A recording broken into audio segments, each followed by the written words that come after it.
Hoje é o terceiro dia. Hoje, domingo, é o terceiro dia a começar da sexta-feira, quando Jesus foi sepultado. Então diz a Bíblia que no domingo, no primeiro dia da semana, as mulheres, Pedro, João, os discípulos, ao correr para o túmulo, eles encontraram a tumba vazia. E esse é o tema da nossa mensagem de hoje: o poder da tumba vazia. A tumba vazia.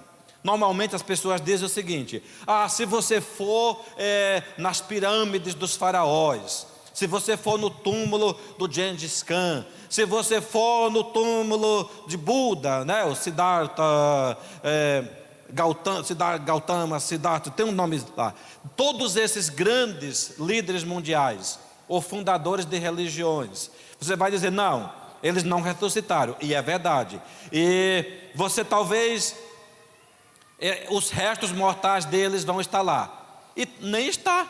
Porque pessoas que morreram, faraós e outros, morreram há milhares de anos, nem tem mais restos mortais. Então aqueles túmulos dos faraós e dos Budas e de outros, Confúcio e de outros fundadores de religiões, estão vazios duas vezes.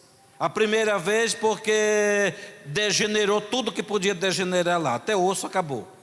E está vazio porque está vazio de significado, está vazio de osso, está vazio de sonho, está vazio de esperança, está vazio de vida. Mas a tumba de Jesus de Nazaré, ela está vazia porque lá não ficou um corpo, lá não ficou osso, lá não ficou nada. A tumba de Jesus, ela deu lugar à esperança da glória. Cristo vivo, Jesus se levantou dos mortos e vive pelos séculos dos séculos. E aí tem um cântico cristão que diz assim: porque Ele vive, que posso crer no amanhã, né? Porque Ele vive, temor não há. Eu bem sei, e eu bem sei que a minha vida está nas mãos do meu Jesus, que vivo está, não é? Era um domingo pela manhã, como a gente disse. As mulheres se levantaram muito cedo, aos primeiros raios de sol, e foram correndo para apenas chegar naquela tumba, pensando, com perfumes, com óleos aromáticos. Elas queriam perfumar o corpo de Jesus. Elas queriam prestar uma homenagem àquele amigo, àquele mestre, àquele rabi, àquele Rabone, que havia ensinado durante 3 anos e meio, somente feito bem, curou pessoas, libertou pessoas, expulsou demônios. Era a grande esperança de salvação, era a grande esperança de dias melhores para a humanidade, para aquele povo sofrido da Galileia, da Judéia, oprimidos debaixo do jugo do Império Romano. E elas imaginavam: o corpo está sem vida, a pedra é muito grande e muito pesada. Tudo indica que aquela pedra tinha cerca de 180 quilos. Então quem vai, não muito mais, alguns dizem que talvez quase 1 tonelada, quem vai rolar essa pedra? Quem vai girar essa pedra da boca do túmulo para que a gente tenha acesso para perfumar o corpo de Jesus? Não era uma manhã qualquer, né? Era a manhã de um novo tempo. E quando as mulheres entraram ali naquele sepulcro, chegaram naquele sepulcro, para surpresa delas, a pedra já estava rolada. Uau! Elas entraram assustadas e viram que não tinha um corpo. E elas pensaram: quem roubou o corpo? A ideia da ressurreição, apesar de que Jesus passou o tempo inteiro anunciando que Ele ia ressuscitar, que Ele ia voltar, mas parece que a dor, o luto, a tristeza, a desesperança dava aquela sensação de perda, de abandono. Elas não pensaram: Ele ressuscitou. Elas pensaram: quem roubou o corpo? Quem levou o corpo do meu Senhor? Além da tragédia de matar o nosso amigo, o nosso mestre, ainda por cima profanaram, invadiram a tumba e levaram o corpo. Quem levou o corpo? E aí diz a Bíblia que de repente uma luz muito grande brilhou ali naquele túmulo. Isso é uma das versões, porque tem várias narrativas da ressurreição. E aí 2 anjos brilhando, se aproximaram delas, dizendo: por que vocês estão procurando entre os mortos aquele que vive? Ele não está mais aqui, ele ressuscitou. Vocês não lembram que ele disse isso? Deus mandou anjos para lembrar os seus filhos da grande esperança e da grande notícia e da grande boa nova do Evangelho. Porque se Jesus tivesse morrido para nos salvar dos nossos pecados, já era uma notícia grande, já era algo tremendo. Mas a grande verdade, a grande esperança e a maior sacada do cristianismo não é nem tanto a morte de Jesus, não é nem tanto a encarnação, ele nascer como um bebê, nem a morte, mas é a ressurreição. 3 elementos da encarnação de Jesus, 3 elementos da missão de Jesus na terra. Primeiro é o nascimento, que já é espetacular, milagroso, o nascimento virginal, com anjos chegando, anunciando o nascimento de Jesus. O segundo é a crucificação, é a morte, quando ele entrega tudo e ele diz: Pai, em tuas mãos entrego o meu espírito. E quando ele diz: está consumado, completou a obra. Isso aqui é a segunda etapa da grande missão de Jesus. Mas não ficaria completo se não houvesse o relato, se não houvesse o episódio do terceiro dia. O domingo pela manhã, no primeiro dia da semana, ele ressuscitou. Tem um escritor chamado Timothy Keller, num livro dele que não tem em português, chamado The Reason for God, a razão para Deus, ele diz o seguinte: se Jesus ressuscitou dos mortos, então você tem que aceitar tudo o que ele disse. Se ele não ressuscitou dos mortos, então para que se preocupar? Para que se preocupar? Se ele não ressuscitou, então pode viver de qualquer jeito, faça o que der na cabeça, porque não tem para quem prestar conta mesmo. Porém, a questão sobre a qual tudo depende não é se você gosta ou não gosta do que Jesus ensinou, não é se você gosta ou não gosta do que ele pede de nós, mas se ele ressuscitou dos mortos, tudo depende se ele ressuscitou ou não dos mortos. Porque se Jesus ressuscitou e ele ressuscitou, então ele é quem ele diz que é. Ele pode exigir o que ele exige, ele pode pedir que nós o obedeçamos e o amemos, porque pelo contrário nós estaríamos sem esperança e sem direito à nossa própria ressurreição, que só vem dele. Lá os escritores dos evangelhos, os 4 evangelhos, Mateus, Marcos, Lucas e João, cada um conta a ressurreição pela sua ótica, pela sua maneira, com o seu colorido, com a sua beleza. Os 4 são unânimes em mostrar e enfatizar categoricamente que Jesus ressuscitou. Todos os episódios, a Maria Madalena estava lá. A Maria Madalena foi alguém que acompanhou Jesus desde a caminhada na Via Crucis, na Via Dolorosa, no pé da cruz. A Maria, mãe de Jesus, e a Maria Madalena, depois que as demais pessoas saíram, tem um dos relatos de Lucas, diz que depois os homens olharam, Pedro e João, ficaram tristes, viram que não havia corpo lá, eles voltaram. Várias mulheres estavam e elas também voltaram. Diz a Bíblia, Maria Madalena ficou. Madalena ficou chorando lá. E aí ela escutou uma voz atrás dela. Ela olhou e ela pensou que era o jardineiro. Ele falou: jardineiro, se você tirou o corpo dele, por favor, me diz onde você colocou. Porque, por favor, me diz.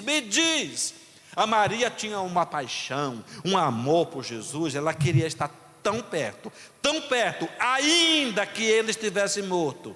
Era um tipo de luto, sabe, quando a gente às vezes perde um ente querido, mesmo sabendo que vai se despedir para sempre, mas a gente não quer enterrar, a gente quer ficar o maior tempo possível perto, a gente quer ficar perto do caixão, a gente quer ficar mais um tempinho. Maria Madalena queria ficar mais um tempinho, mais um tempo perto, e isso estava sendo negado para ela, porque não havia um corpo ali, para ela pelo menos chorar um pouco mais. Faz parte do processo de cura, de restauração da alma humana. O luto, às vezes, é algo terapêutico, é algo necessário. As pessoas precisam passar por isso. E a Maria Madalena queria um pouco mais de luto, queria um pouco mais de choro. E ela pensou que era o jardineiro. E aqueles pés vieram se aproximando. Ela falou: jardineiro, por favor, me diz se você tirou o corpo dele daqui. E ela escutou uma voz, que somente alguém poderia falar com aquele tom e com aquele som e aquela melodia. E aquela voz disse: Maria, Maria. Foi o suficiente para ela correr e se abraçar aos pés. Ela gritou: mestre, que do aramaico é Rabone, Rabone, Rabone. Rabone quer dizer meu mestre, meu Senhor, meu amado. Ele falou: não subi para o meu pai ainda, não me detenha. Agora vai, Maria, e conta para Pedro, porque Pedro tinha negado. Olha, Jesus disse: vai, conta para os discípulos, diz para Pedro que eu ressuscitei e que eu estou indo na frente de vocês para Galileia. Lá vocês vão me encontrar. Vai, Maria, conta para os outros. E a Maria saiu correndo para contar para todo mundo as boas novas de que Jesus ressuscitou, de que a esperança viva estava lá. Tudo o que ele disse aconteceu. Queridos, há 4 evangelhos, há 4 relatos nos evangelhos que falam da tumba vazia. E são 4 lições que essa tumba vazia nos mostra. Nós vamos ficar só com o evangelho de João, tá? João escreveu por último. João escreveu depois que os outros 3 tinham escrito, bem mais depois. João era aquele discípulo muito próximo de Jesus. Então João captou as cenas da ressurreição de uma maneira assim bem nítidas e muito vivas. Nós vamos falar da 4 lições, tá certo? Dos evangelhos. Primeira grande lição é que a tumba vazia transforma luto em alegria. Transforma luto em alegria. João capítulo 20 diz assim, verso 10 em diante: e os discípulos voltaram outra vez para casa. Ainda não tinham visto Jesus, Pedro e João. Maria, no entanto, essa é a Madalena. Maria, no entanto, permanecia junto à entrada do túmulo chorando. Enquanto chorava, abaixou-se e olhou para dentro. Acabei de falar isso, do túmulo. Ela viu 2 anjos vestidos de branco, sentados onde o corpo de Jesus tinha sido colocado, um à cabeceira e outro aos pés. Então eles perguntaram: mulher, por que você está chorando? Pode ser homem também. Homem, por que você está chorando? Ela respondeu: porque levaram o meu Senhor e eu não sei onde o puseram. Depois de dizer isso, ela se virou para trás e viu Jesus em pé, mas não reconheceu que era Jesus. Jesus lhe perguntou: mulher, por que você está chorando? A quem você procura? Ela, supondo que fosse o jardineiro, respondeu: se o Senhor o tirou daqui, diga-me onde o colocou e eu o levarei. Então Jesus disse: eu acabei de falar, Maria. Não sei como é o tom. Maria, Maria. Seja o jeito que ele disse Maria, somente ele poderia dizer. E a Maria, e ela voltando-se, disse-lhe em hebraico: Rabone, que quer dizer mestre. Jesus continuou: não me detenha, porque ainda não subi para o meu Pai, mas vá até os meus irmãos e diga a eles: subo para o meu Pai e o Pai de vocês, para o meu Deus e o Deus de vocês. Então Maria Madalena foi, anunciou aos discípulos: eu vi o Senhor. E contava que Jesus tinha dito essas coisas. Contava tudo que Jesus tinha falado para ela. Isso aqui é um gesto de intimidade, é um gesto de comunhão. Aqui havia choro nos discípulos, havia choro na Maria, havia luto, havia pranto, havia desesperança, mas naquele momento Jesus transformou o luto em alegria. Lá nos Coríntios, diz a Bíblia que chegará um ponto: onde está a morte, o teu aguilhão? Onde está a morte, a tua vitória? Diz a Bíblia: tragada foi a morte pela vitória. O último inimigo a ser vencido totalmente é a morte. Jesus venceu a morte inteiramente. Maria Madalena está quebrada pela dor. Seu Jesus se foi, agora parece que alguém tinha profanado o túmulo, né? O luto, queridos, é um sentimento natural. Como eu disse, muitas vezes é importante passar pelo processo de luto para que o nosso coração seja curado e refeito e restaurado. Muitas vezes pode ser a perda de entes queridos. O luto pode ser uma dor. Quantas pessoas aqui nesse mundo, aqui em Porto Alegre, no Rio Grande do Sul, do ano de 2020 para cá, não passou por grandes processos de luto? Muita gente perdeu parentes pela Covid-19. Muita gente perdeu parentes e não conseguiu enterrar. Muita gente teve que enterrar um caixão fechado, sem poder nem abrir uma janelinha. Eu conheço muitas pessoas que tiveram que fazer velório, nem podendo fazer, ou fazer velório com 5, 8 pessoas, porque não podia fazer. Está certo? Tem pessoas que às vezes não morreu nenhum parente, mas passa por um luto de uma decepção, passa por um luto, de uma traição, passa por um luto de uma doença grave, passa por um luto de relacionamentos quebrados. Às vezes um parente, um amigo que deixou de falar com você, alguém que te traiu, te abandonou. Tem pessoas que passam pelo luto de ter perdido às vezes os bens, ter perdido o emprego, ter perdido as finanças. Há muitas e muitas e muitas maneiras de perder algo grande, valioso e precioso. E quando isso acontece, é como se a pessoa estivesse diante de uma tumba vazia. Os meus sonhos, as minhas esperanças, os meus projetos, parece uma tumba vazia, parece um sepulcro, porque a ideia de sepulcro é a ideia de morte e decomposição. Tem muita gente que seus sonhos, projetos, suas esperanças estão numa tumba, e às vezes numa tumba fechada, né? Mas Jesus é aquele que transforma luto em alegria. Ele quer falar em nossa história, Ele quer falar em nossa vida, Ele quer falar na nossa família, Ele quer falar no nosso emprego, nos nossos sonhos, tudo aquilo que a gente projetou, esperou, programou e que deu errado, que parece que foi pelo ralo. Deus, Ele quer trazer vida e vida com abundância. Jesus é aquele que transforma, que muda e que em todos os relatos da ressurreição, diz a Bíblia, havia uma luz dentro do túmulo, havia uma luz, a pedra rolou.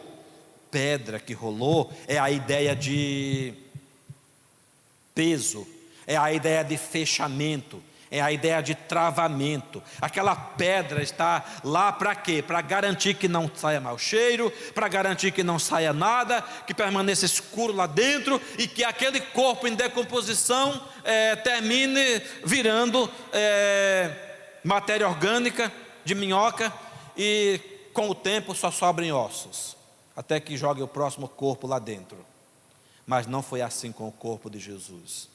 Não deve ser assim com os nossos sonhos, nossa fé, nossa esperança, nossa família, nosso casamento, nosso trabalho.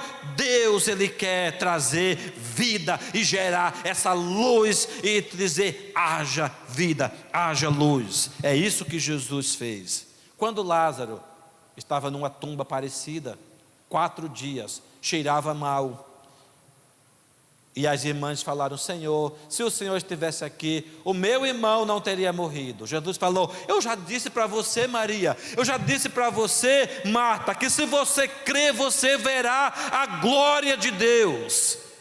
Lá no versículo 35 do capítulo 11 de João, diz a Bíblia, Jesus chorou. Jesus chora diante de uma tumba, quando tem alguém. Havia um amigo de Jesus lá dentro. Quem era esse amigo? Lázaro, morto, sepultado. E a Bíblia diz, ele falou para os discípulos: nosso amigo Lázaro dorme, e nós vamos lá para despertá-lo. Aí ele fala: mas se Lázaro dorme, está tudo bem. Não está tudo. Vocês não entenderam, Lázaro morreu.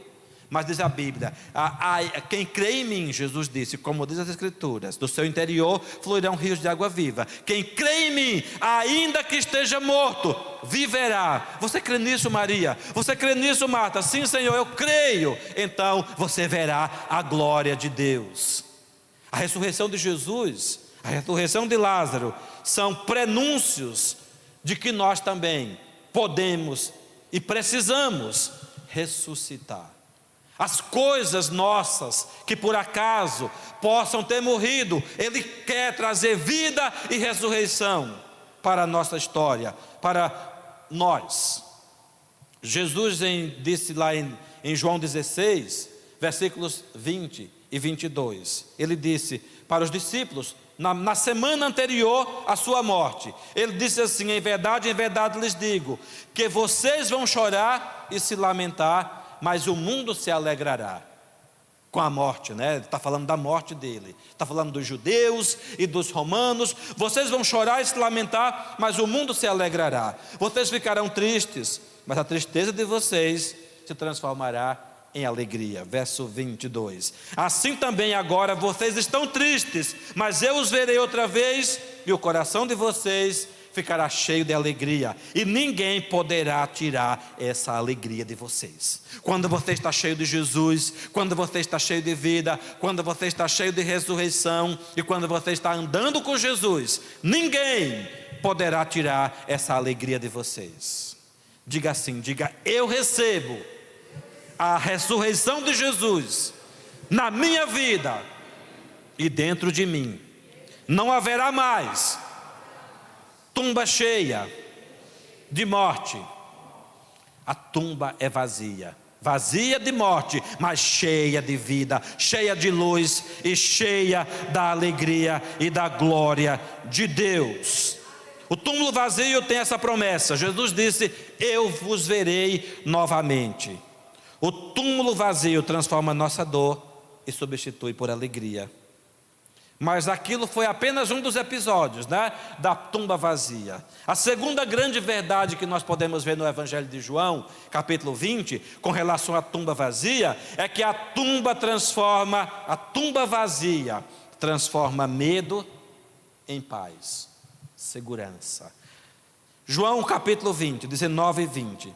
Ao cair da tarde, a ressurreição foi pela manhã, cedinho, lá no túmulo. E aí a Maria contou, mas eles passaram o dia inteiro, tudo isso naquele domingo, num domingo como hoje. Eles passaram o dia inteiro, almoçaram, comeram um peixinho lá. Será mesmo? Será que a Maria viu? Maria não teve uma alucinação? Será que a Maria não teve uma catarse, né? Será que a Maria não teve assim uma autossugestão?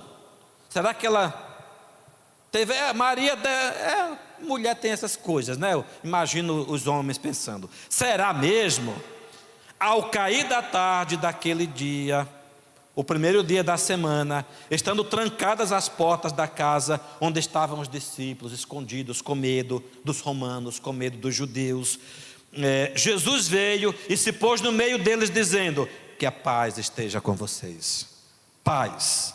E dizendo isso, lhes mostrou as mãos e o lado, e os discípulos se alegraram. Uau! Jesus agora, com o corpo glorificado, atravessava paredes. Ninguém abriu a porta, ele simplesmente entrou lá. Ele não era um fantasma, ele era um corpo glorificado, cheio de vida, e entrou. No meio do medo, o que é que Jesus traz? Paz. Paz seja com vocês. Queridos, no meio do medo, da ansiedade, da expectativa, seja medo do futuro, seja medo do amanhã, seja medo do ontem, seja medo do hoje, não importa. Jesus, Ele é o Senhor da vida, e Ele vem para trazer paz.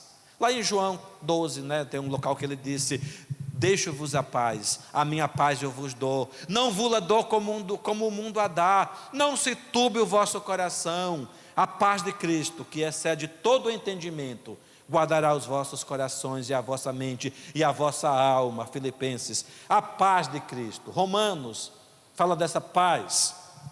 Paz é descanso, paz é confiança. Encontramos agora os discípulos de porta fechada. Parece que eles estavam assustados, mas Jesus entrou lá.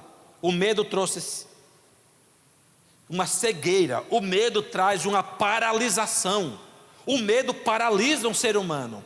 O medo, ele deixa a pessoa inerte. O medo trava os músculos. O medo trava a alma. O medo trava, a pessoa fica sem poder avançar, sem operar. Quando criança, quando eu tinha medo, quando eu tinha um susto ou um medo, minhas pernas travavam. Eu batia um joelho no outro e eu caía. Eu não conseguia falar. Eu passei uma fasezinha desse jeito. E nem andar, eu ficava... Não sei se você já viu acontecer com alguém ou com você, mas às vezes, dentro de um susto ou de um medo, tem pessoas que travam. Fica sem voz e sem ação. Sabe, queridos, tem muita gente hoje no mundo que não tem ação, que não tem movimentos e nem voz, porque tem medo.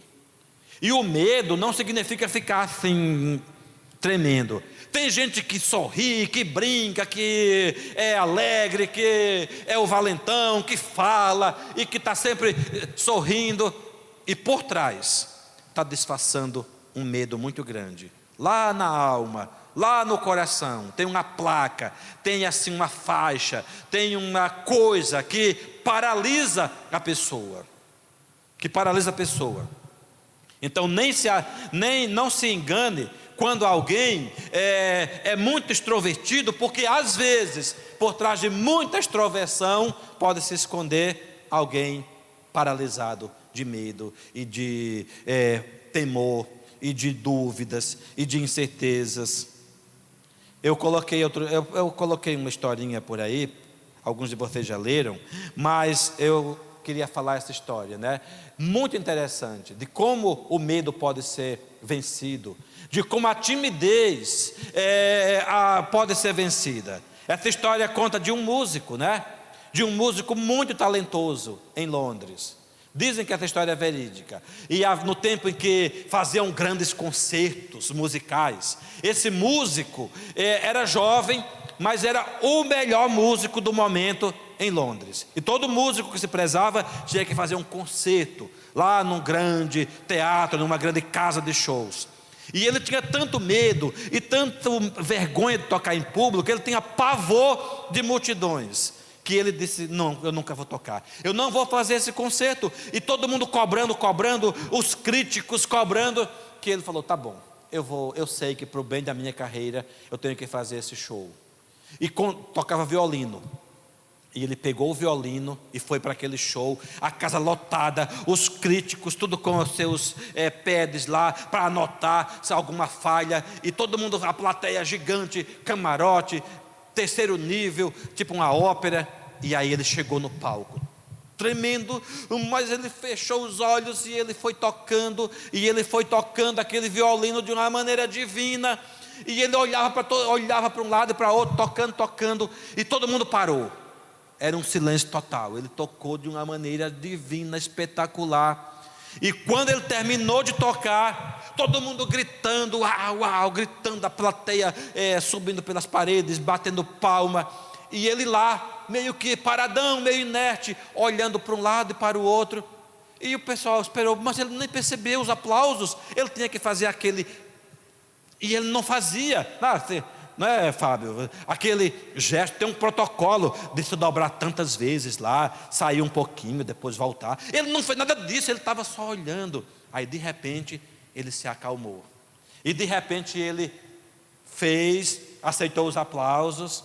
E aí no final os críticos, né, foram entrevistar a imprensa da época, de jornais, e falaram: vem cá, você é o máximo, você é o melhor tocador, ninguém toca como você é o maior talento dessa geração. Você, me diga uma coisa, você não percebeu a plateia? Você não parece que você não percebeu o retorno do público e não agradeceu?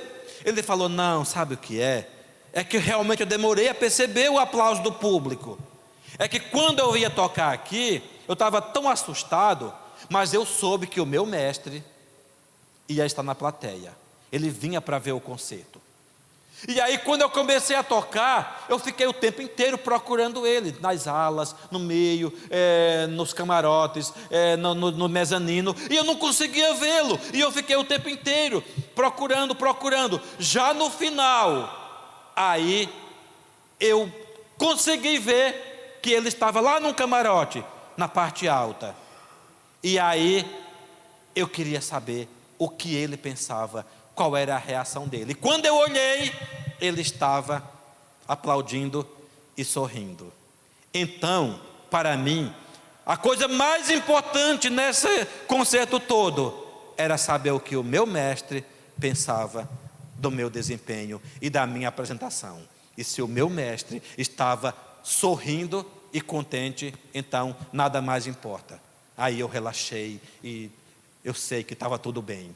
Queridos, se o nosso mestre Jesus está bem, está sorrindo, está contente com a gente, o medo, a ansiedade, as multidões, nada disso importa. Importa agradar o nosso mestre, como aquele rapaz. Que seja assim a nossa vida, que seja assim o poder de Deus em nós, tá certo? A pergunta é: será que o medo tem paralisado você em alguma coisa? Não deixe que o medo paralise. Jesus transforma medo em coragem. Jesus transforma morte em vida. Jesus, ele traz ressurreição para quem se coloca diante dele em fé e em confiança. A maioria das nossas respostas a essas perguntas são legítimas. Muitos medos e apreensões são motivados por situações reais de risco. Às vezes tem realmente situações reais de risco e perigo. Outras vezes é o nosso coração ferido, quebrado, experiências ruins anteriores que nos levam a ter medo. Por exemplo, situações no emprego ou falta de emprego, situações de tensão econômica, como eu já disse, na casa, na família, confusão, lá em Brasília, no Planalto, nos partidos políticos, a Petrobras, quem vai se eleger em 2022, se volta alguém, se continua alguém, tudo isso é preocupação de alguns. Problemas às vezes com a família, com os amigos. Uma guerra lá na Ucrânia com a Rússia afeta vários países, sim. Tem gente preocupado com a inflação, com o gás, com não sei o que mais. Tudo isso pode afetar. Às vezes erros do passado que nós cometemos, que querem voltar e nos pegar ainda hoje. Tudo isso são situações que Jesus quer solucionar para nós. Ele quer trazer vida e Ele quer afugentar a morte e Ele quer trazer ressurreição. Ele disse: eu sou a ressurreição e a vida. Aquele que crê em mim, ainda que esteja morto, viverá. E viverá sim, porque Ele vive.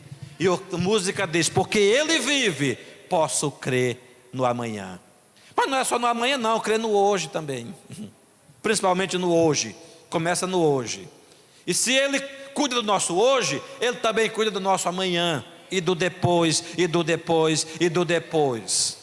O que Jesus ressuscitado oferece no lugar do medo? Que antídoto Ele oferece? Ele oferece paz, Ele oferece segurança, tranquilidade e a certeza de que somos amados, protegidos e apreciados por Ele. 20:19, Jesus chegou no meio deles, todo mundo fechado na casa, preocupado, com medo, e Ele disse: a paz seja convosco. Paz esteja com vocês. Era só isso que eles precisavam. 1 João 4,18. O mesmo João que escreveu o Evangelho, escreveu essa epístola dizendo: no amor não existe medo, pelo contrário, o perfeito amor lança fora todo medo, porque o medo envolve castigo, e quem teme não é aperfeiçoado no amor. O medo envolve castigo, ansiedade, preocupação, mas o perfeito amor faz o quê? Lança fora todo medo. No amor não existe medo. Você está cheio do amor de Deus. Queridos, Não há medo no amor. O túmulo vazio transforma nosso medo, trazendo paz. E a terceira grande verdade dessa mensagem. A primeira foi que a tumba vazia, transforma luto em alegria. A segunda, a tumba vazia, transforma medo em paz. E a terceira grande verdade é que a tumba vazia transforma dúvida em fé. Tem um discípulo chamado Tomé. Nós já pregamos sobre ele aqui. Tomé é tido como aquele duvidoso. Tomé duvida. Dizem, né? Quando a gente pesquisou e leu e ministrou sobre Tomé, Tomé para nós terminou sendo um homem de muita fé. Mas na história bíblica aqui, teve um episódio, quando Jesus apareceu, nesse que eu li, quando ele entrou e disse: Pai seja convosco. Só tinha 10 discípulos dos homens. Por que só tinha 10 homens lá dos discípulos? Tinha várias mulheres, mas Judas já tinha batido as botas, né? Tinha se enforcado, tinha morrido. E o Tomé não estava. Tomé não estava lá. Por alguma razão ele ficou triste. Ele foi para a casa da tia, ele foi ver o jogo do Caxias com o Juventude, ou do Grêmio, ou alguma coisa. Ele estava triste. Ou do Internacional, o Tomé não ficou lá. O Tomé deu um negócio na cabeça dele e ele não ficou no meio do grupo. E aí aqui vamos ler, João 20, 24 a 28. Tomé, um dos 12, chamado Dídimo, não estava com eles quando Jesus veio. Então os outros discípulos disseram a Tomé: vimos o Senhor. Mas ele respondeu: se eu não vi o sinal dos pregos nas mãos dele, e ali não colocar o meu dedo, e não puser a minha mão no lado dele, de modo nenhum eu acreditarei. Não vou crer. Tomé teve essa reação: eu não creio, eu tenho que ver, eu tenho que tocar. Parece então que Jesus ia dizer: Tomé, não quero mais você no meu grupo. Que bichinho mais duvidoso. Então, Tomé, você não serve. Não, Jesus, mesmo quando alguém tem essa dúvida, mesmo quando alguém diz: eu só creio se eu tocar, Jesus respeita o tipo de fé que às vezes alguns dos seus discípulos têm. Tomé precisa tocar, Tomé precisa ver, Tomé precisa sentir. Então Jesus fez isso. Versículo 26. Passado 8 dias, Tomé ficou uma semana inteira de dúvida, uma semana inteira de será, e os outros viram Jesus. Tomé: eu não vi. Estando as portas fechadas, de novo, Jesus veio e se colocou no meio deles, e pela segunda vez ele disse o quê? A paz seja com vocês. Olha que lindo, a paz esteja convosco. E Tomé estava lá. E Jesus parece que veio só por causa de Tomé. Ele disse: Tomé, coloque aqui o seu dedo e veja as minhas mãos. Tomé, estenda a sua mão e ponha do meu lado. E não seja incrédulo, mas crente. Ao que Tomé lhe respondeu: meu Senhor e meu Deus. Muita gente pensa que Tomé colocou o dedo lá na mão de Jesus, ou ele colocou a mão no lado ferido de Jesus. Tomé não colocou. Foi suficiente para Tomé ver Jesus falando paz. Tomé estava atormentado, talvez com dúvida. Tomé estava: por que eu saí semana passada? Será mesmo? Mas quando Jesus falou: paz seja com vocês, Tomé, aí Tomé, toca aqui, Tomé, vem. Tomé falou: não precisa. Ele só fez cair de joelho e dizer: meu Senhor e meu Deus, meu Salvador, dono da minha vida, meu Senhor e meu Deus. O Senhor é o Messias, o Senhor é o Rei da Glória, o Senhor é o Salvador. Eu vou te seguir pela minha vida inteira. Nós já falamos sobre Tomé aqui. E Tomé passou a ser um tremendo e poderoso seguidor de Jesus. Agora, saltar onde não se vê, né? Tem uma história interessante. Tem gente que só coloca o pé onde ele pode sentir. Tem um animalzinho na África chamado impala. Eu já fui lá e já vi esse animalzinho lá no zoológico. É bem interessante, ele é alto assim, desse impala. Ele é meio magro, alto, e as pessoas comem. Eu comi impala. Não sei, estava na refeição. É uma carne boa, né? Mas o impala africano consegue saltar uma distância, uma altura de 3 metros. Ele consegue pular 3 metros de altura. E ele consegue dar um salto de uma distância que vai até 9 metros de comprimento. Ele pula muito alto e vai muito longe. Agora, esse mesmo impala, nos zoológicos, ele consegue ficar preso numa cerquinha de 70 ou 80 centímetros de altura. Porque ele fica dias e dias, se ninguém dá comida, ele morre de fome numa cerca dessa altura. Se ele é capaz de pular 3 metros e pular até 9 metros. Porque ele só pula onde ele consegue ver onde ele está colocando o pé. Se ele não, no zoológicozinho ele não consegue ver do outro lado, então ele não pula.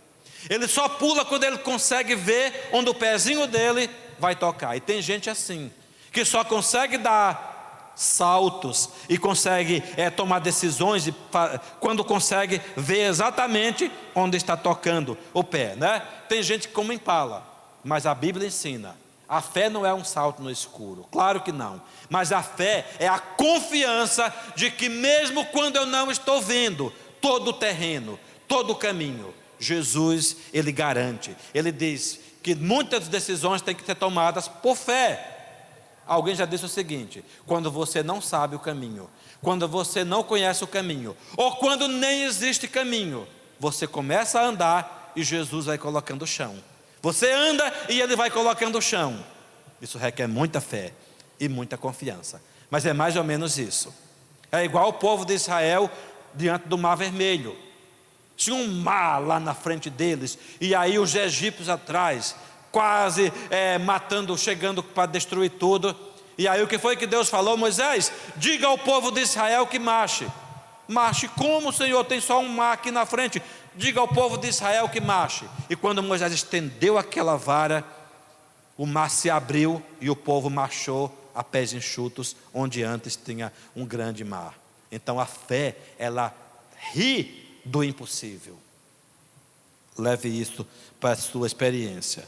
Tomé tem uma reputação negativa, né, no meio dos cristãos. Mas Tomé é um dos discípulos de mais fé e de mais ousadia. Tomé não precisou tocar no lado de Jesus, porque ele foi sacudido por uma fé viva e sobrenatural.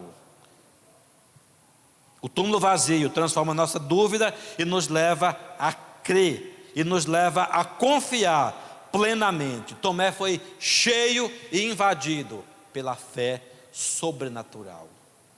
Então, o quarto episódio da fé. Lembre-se, o primeiro é que a fé transforma. Na Madalena, a fé transforma o quê? A tumba vazia transforma o medo transforma luto em alegria. A tumba vazia transforma o medo em paz. A tumba vazia transforma a dúvida em fé, no caso do Tomé. E agora, ainda em João capítulo 21, a tumba vazia transforma culpa em graça. João 21, 15 a 19. Depois de terem comido, isso aqui foi na grande pesca, teve mais uma pescaria. Jesus levou os discípulos para uma pescaria, aliás, Pedro levou os discípulos a pescar no mar da Galileia. Depois de terem comido, Jesus perguntou a Simão Pedro: Simão, filho de João, você me ama mais do que os outros me amam? E que foi que Pedro disse: sim, Senhor, tu sabes que eu te amo. E aí Jesus disse: Pedro, Simão, apacenta os meus cordeiros. Jesus perguntou a segunda vez: Simão, filho de João, você me ama? E ele respondeu: sim, Senhor, tu sabes que eu te amo.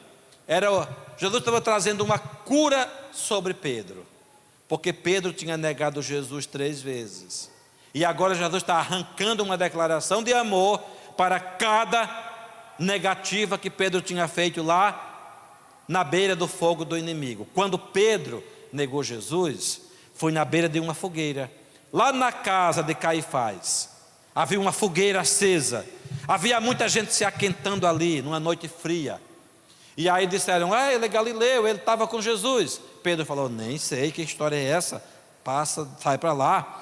E aí outra pessoa falou: ele é Galileu, ele estava junto. Pedro falou: nem conheço esse homem, nunca vi na minha vida. Terceiro, veio uma empregada e disse: Galileu sim, eu sei que você andava com ele, você parece com ele, você fala igual a ele, você é Galileu sim. Diz a Bíblia que dessa vez Simão Pedro falou palavrão, ele blasfemou, ele falou palavrão para dizer que não conhecia Jesus e para livrar a própria pele.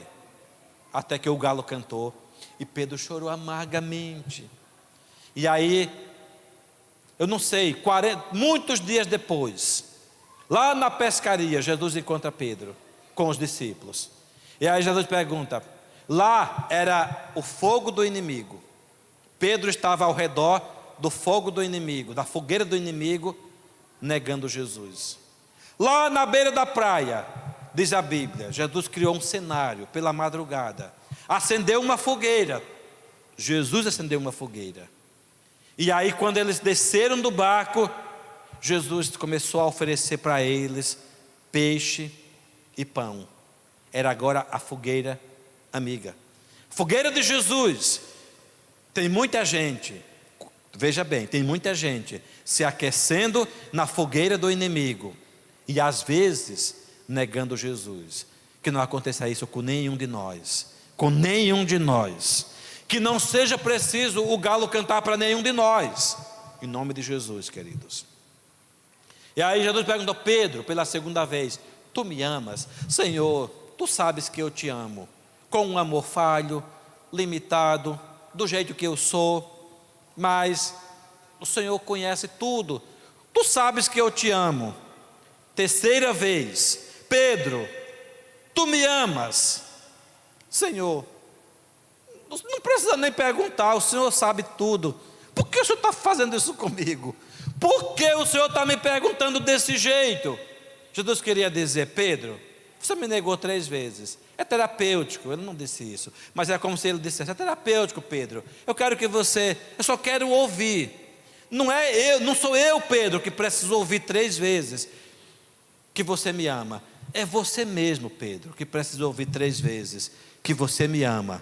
Para você saber que eu não estou com raiva de você, e que eu te amo, e que eu confio em você, e que tudo que eu preparei para você não foi jogado no ralo, nem no espaço, e que você não vai ficar pescando aqui nesse mar não. Você é pescador de homens, Pedro.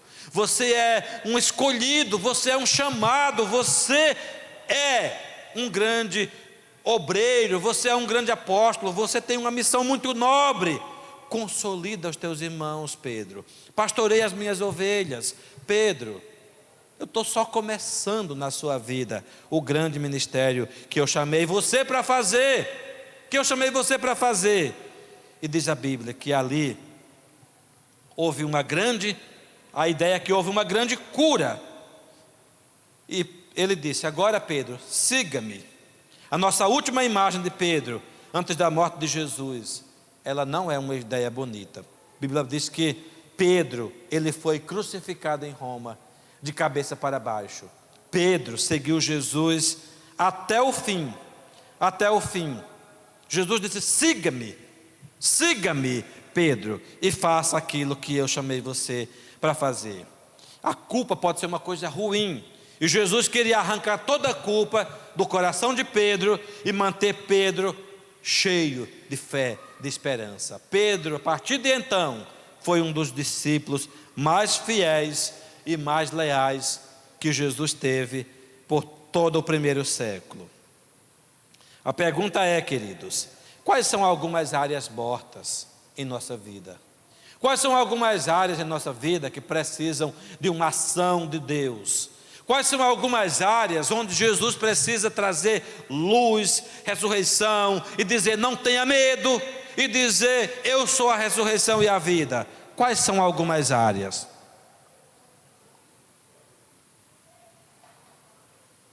É necessário que na minha vida e na sua vida tenha uma tumba vazia. É necessário que em nossa vida não tenha nenhuma pedra, não tenha nenhum cheiro mau. É necessário que a pedra seja rolada e que dentro de nós, e que na nossa vida, na nossa família, onde nós estivermos, haja um cheiro de vida e haja a ressurreição de Jesus operando. Para terminar essa mensagem, a gente pode dizer o seguinte: qualquer tremor, qualquer medo, tudo aquilo foi, o silêncio, foi o que marcou o encontro das mulheres com o anjo. Lá estavam as mulheres na beira do túmulo, no sepulcro. Mas quando o anjo veio e disse: por que vocês estão procurando entre os mortos aquele que vive? Ele não está mais aqui, ele ressuscitou, não tenham medo. Quando Jesus apareceu a Maria e às outras mulheres, ele mudou tudo, ele mudou tudo. E as mulheres testemunharam para os homens, para os discípulos e para quem quisesse ouvir, que a tumba estava vazia. A tumba continua vazia. E nós precisamos, queridos, proclamar a mensagem da tumba vazia. Ele ressuscitou. A ressurreição de Jesus precisa e deve ser também a minha e a sua ressurreição. Porque Ele vive, nós podemos crer no amanhã. Crer no amanhã não é na segunda-feira, dia 18 amanhã, não. Crer no amanhã significa o nosso futuro está garantido nas melhores mãos.